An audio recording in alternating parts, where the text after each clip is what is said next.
Are you able to bring your leg to the top of your mat from a downward facing dog position, whether it's from a kick-up position or just stepping forward? Looking forward and just bringing your foot underneath your belly and stepping to your hands. If you've been practicing yoga for a year or more consistently and you're not doing that yet, that's a skill you should really work on. So what I often see is what I call the Fling-Asana. So that can come from a three-legged down dog position where you just pull that leg in and fling it to the top of the mat as fast as you can, just to get it there because you don't want to stop the momentum of the flow.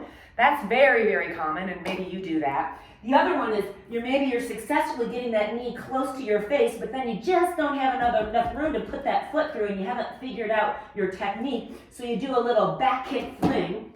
That's another really common thing. So let's work on bringing that knee in so that you can really, with confidence and also with your muscular effort, not that momentum, bringing that foot through. So a couple of pointers from down dog, and this is a skill you should practice.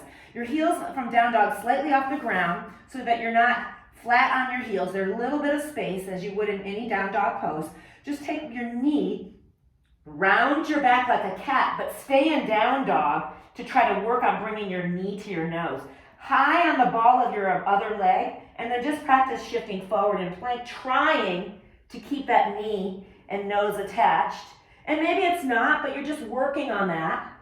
And then also, the leg that's straight, in this case it's my right leg, pushing my right leg back is going to draw my left knee closer to my face. So practice splitting your legs. That left leg is pulling in while that right leg is pushing away. So there's a push and pull action. Now when you're actually going to go to the kick-up position, whether it's coming from a three-legged down dog position or right from down dog, come high on the ball of your other leg. That'll give you a couple of inches more. Draw your knee in, start shifting forward, and then look forward in order to step that foot through your hands, lowering your hips and lengthening your body. So listen, that's not going to come overnight. It's a lot of work. There are props that you can use to help that process along so that satisfies your ego that you're getting there, and then slowly you'll lose the prop. So the prop is going to give you a couple of inches of height.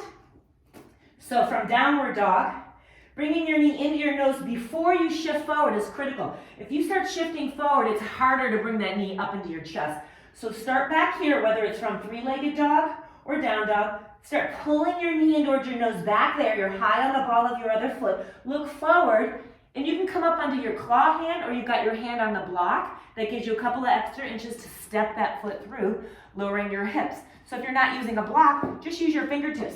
Nobody goes flat palm. There's really hardly any space to get that foot through if your palm is flat. So coming up on a little claw for just a half a second as you step in, and then continuing whatever it is you're doing in your flow sequence.